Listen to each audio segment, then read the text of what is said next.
Welcome to my channel di Suara dari Timur, tempat orang Timur bersuara. Terima kasih teman-teman sekalian telah mampir kembali di channel kami. Semoga saya menjumpai Anda dalam keadaan yang sehat walafiat. Teman-teman sekalian, PSSI pada tanggal 24 Oktober 2025 melakukan konferensi pers dengan agenda tentang kepelatihan Timnas Indonesia setelah ditinggalkan Patrick Kluivert beberapa waktu lalu. Publik sepak bola Indonesia terus menanti siapakah yang akan diumumkan oleh PSSI akan menjadi pelatih Timnas Indonesia. Namun justru sebaliknya, dalam konferensi pers tersebut, Erik tidak mengumumkan pelatih pilihan PSSI. Ia lebih menjelaskan tentang prosedur atau strata dari pelatih Timnas Indonesia yang dibutuhkan untuk mengembangkan dan menunggangi Garuda ke depan. Erik menjelaskan bahwa kekurangan dan kelebihan STY, kekurangan dan kelebihan Patrick Kluivert akan dilihat sebagai dasar bijak untuk memilih pelatih. Karena itu prosesnya adalah Dirtek dan PTN akan melakukan searching, mencari figur-figur pelatih yang cocok untuk menunggangi Timnas Indonesia, kemudian dilaporkan kepada Ketua PSSI dan selanjutnya dibuat rapat esko untuk menentukan pilihan pelatih. Dengan demikian, bahwa Indonesia sampai saat ini belum memiliki seorang pelatih yang pasti. Selain itu, Erik juga menjelaskan bahwa STY dan Patrick Kluivert adalah masa lalu dari PSSI. Hal itu merupakan sinyal bahwa STY berkemungkinan tidak melatih Timnas Indonesia. Pada kesempatan itu pula, Sekretaris PSSI Yunus Nusi menjelaskan bahwa isu tentang keterpecahan dalam AFC merupakan berita yang tidak resmi atau katakan hoax, karena belum ada pernyataan resmi dari Federasi Jepang ataupun Irak yang menyatakan bahwa mereka akan keluar atau bersama beberapa negara lain untuk keluar dari AFC. Nah, untuk memastikan atau mendengar secara pasti pernyataan-pernyataan dari para pengurus PSSI di konferensi pers tersebut, kita akan menyimak ulasan-ulasan pada video berikut ini. Namun sebelum kita mulai, jangan lupa like, comment, share, and subscribe. Let's go. Saya sudah bertemu Pak Sunardi, saya bicara sama Technical Director, by phone, Pak Sekjen, kita ketemu bahwa untuk kepelatihan, ya kita nanti BTN, TD akan searching calon-calonnya siapa. Lalu nanti dilaporkan ke Ketua Umum, ya Ketua Umum akan adakan rapat exco. Gitu. Jadi prosesnya seperti itu. Tapi kalau misalnya tiba-tiba ya ini polemik yang terjadi gitu, mohon maaf 2 hari, saya rasa konteksnya kemarin bukan itu kan, kemarin kan saya bicara yang lain gitu. Nah jangan sampai ini terjebak. Jadi prosesnya kita lakukan, ya kekurangan dari Patrick apa, kekurangan dari STY apa, kelebihan dari STY apa, kelebihan dari Patrick apa, ini yang kita harus saling pelajari agar kedepannya lebih baik lagi. Itu. Dan insya Allah saya selama STY atau Patrick jadi ya head coach tim nasional, saya kasih support terbaiknya. Betul ya? Federasi kasih support terbaik. Tetapi tentu ya bola seperti itu, up and down, ada hasil yang harus dipertanggungjawabkan. Ya, tapi nggak ada favorable. Karena yang terpenting itu kan tadi, sepak bola ini kita bangun untuk nasional dari generasi ke generasi. Ingat loh, ya blueprint PSSI itu tidak berubah. Kita maunya 2034. Karena kenapa? Ada pembinaan dan juga ada pemain-pemain terbaik yang di luar negeri kita akan coba konsolidasikan. Tapi ada opportunity, ya kita coba gitu. Dan saya rasa secara gentleman saya udah mohon maaf, ya baik ke masyarakat, baik ke pemerintah. Secara gentleman langsung. Itu. Dan kita setelah kekalahan itu kita langsung rapat. Correct Alex? At the same night after the lose, I have meeting with you and I discuss with some of the exco gitu. Cuman kembali itu yang kita lakukan.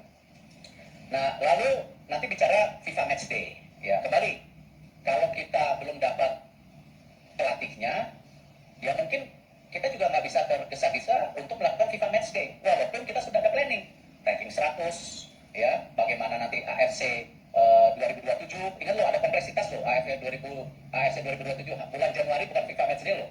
Ini ada kompleksitas dan roadmap ke Piala Dunia. Ini kan kita lihat. Jadi pelatih ini nanti ada tolak ukurnya juga gitu. Maunya strata kepelatihan komplit. Teman-teman sekalian, dalam konferensi pers itu, Erick Thohir tidak mengumumkan pelatih timnas Indonesia. PSSI tidak terburu-buru untuk menentukan pelatih, justru melakukan evaluasi antara dua pelatih terdahulu, Sintayong dan Patrick Kluivert, soal kekurangan dan kelebihan dari masing-masing pelatih untuk menjadi dasar bijak menentukan siapa yang cocok dan lebih eligible untuk melatih timnas Indonesia. Karena ke depan timnas punya beberapa agenda yang bergengsi, antara lain Piala Asia dan juga roadmap Piala Dunia 2030. Karena itu seorang pelatih timnas Indonesia mesti punya strata yang cukup dan konsisten serta standar yang maksimal agar mampu membawa timnas Indonesia menuju prestasi yang lebih baik daripada yang sudah terlewati. Nah, menyinggung soal STY yang semakin ramai dibicarakan oleh banyak fans sepak bola di Indonesia, Erick Thohir justru secara tegas mengatakan bahwa STY dan Patrick Kluivert adalah masa lalu dari timnas Indonesia. Seperti apa pernyataan Erick Thohir? Kita simak lagi video berikut ini. Tadi saya udah jawab, ya, bahkan ketemu pempret-pempret, ya, bahwa yang namanya Coach Sintayong dan tentu Coach Patrick sudah menjadi bagian masa lalu. Tapi apa yang telah diberikan Coach Sintayong kita apresiasi. Apa yang kekurangannya kita pelajari. Sama juga dengan Coach Patrick. Kita apresiasi, kekurangannya kita pelajari. Makanya kita mencari yang namanya pelatih bisa nggak lebih baik daripada sebelumnya. Dengan track recordnya, dengan targetnya. Dan targetnya sendiri ada jangka pendek dan jangka panjang.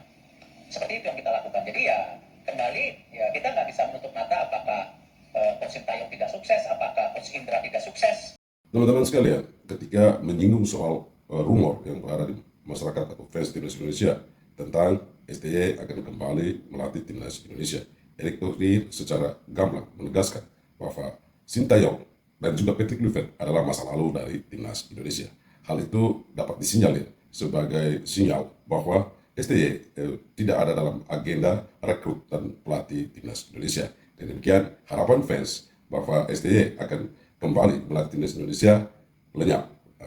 Namun hal yang harus diperhatikan oleh PSSI bahwa pelatih yang akan melatih timnas Indonesia harus punya kualitas serta punya kepribadian yang betul-betul mencintai timnas Indonesia seperti STY atau lebih dari STY. Jika target itu tidak tercapai, tidak heran kalau publik sepak bola Indonesia akan terus menyoroti dan bahkan menekan PSSI untuk mengembalikan STY. Nah, kita harus bersabar dengan konsep dari PSSI. Kita berharap PSSI tidak lagi mengecewakan timnas Indonesia atau fans Indonesia dengan cara-cara mereka untuk memilih pelatih yang betul-betul berkualitas demi prestasi ke depan. Selain itu, dalam kesempatan konferensi pers, Yunus Nusi selaku Sekjen PSSI juga menampik segala isu tentang mundurnya Jepang dan Irak dari AFC dan rencana membentuk Uni Asia Timur sebagaimana yang ramai diberitakan dalam media sosial. Seperti apa pernyataan Yunus Nusi? Kita simak lagi video berikut ini. Beberapa negara termasuk dari ASEAN yang datang ke kita, itu kalian di beberapa ribut banyak tentang bahwa Korea Jepang akan keluar dari AFC. Kita juga kaget berita dari mana, dan ini kan tidak dari kita, bagi federasi kita, bagi PSSI, tentang berita itu, dan itu sudah sangat viral banget di AFC tentang berita-berita dan media-media Indonesia menyatakan tentang akan viral banget di AFC tentang berita-berita dan media-media Indonesia menyampaikan tentang akan mundurnya Jepang, Korea dari konfederasi ini, dan bahkan disebutlah di dalam berita yang di kita Jepang, Korea dan beberapa negara akan membentuk konfederasi sendiri. Nah, ini tolong juga kawan-kawan bisa bijaklah untuk menyampaikan hal itu karena ini tidak baik bagi kita, termasuk bahkan akan tidak lebih baik bagi PSSI. Kita juga malu-malu juga ketika disampaikan demikian karena AFC itu medianya sangat aktif. Mereka tahu apa yang terjadi di Indonesia. Nah, sangat disayangkan bahkan dari Irak pun tidak ada mereka akan keluar dari AFC. Itu kan hanya statement dari media, bukan dari Federasi Irak. Apalagi di sana disampaikan juga Federasi di sepak bola Jepang. Oh, ini sangat tidak baik bagi kita, sangat tidak baik bagi Federasi. Dan ini memang saya berharap kawan-kawan media bijaklah untuk hal itu karena ini atas nama baik Federasi kita dan nama baik bangsa kita. Teman-teman sekalian, Yunus Nusi selaku Sekjen PSSI menyampaikan bahwa saat mengikuti rapat di Arab bersama AFC dipertanyakan soal rumors informasi yang menyatakan bahwa Jepang, Korea Selatan, Irak, termasuk Indonesia, Australia ingin keluar dari AFC. Merupakan sebuah berita yang sepihak dari media, pernyataan media. Belum ada pernyataan resmi dari masing-masing federasi setiap negara termasuk. Namun kita harap kita tahu bahwa sebuah media dalam memberitakan sebuah informasi tentu punya sumber data yang cukup akurat. Kita harap pernyataan Pak Yunus Nusi ini bukan merupakan sebuah ketakutan terhadap ketidakadilan yang sering kali dilakukan oleh AFC, ya. Tapi lebih sebagai sebuah sikap bijak atau perkataan-perkataan bijak untuk meredam isu-isu yang belum terjadi. Tapi rumus itu saya yakin pasti ada. Nah, demikian teman-teman, beberapa informasi yang dapat kita reaksi pada video kali ini. Dan bagaimana pendapat Anda? Silahkan tulis di kolom komentar. Dan terima kasih telah mampir di Suara dari Timur. Jangan lupa like, comment, share, and subscribe.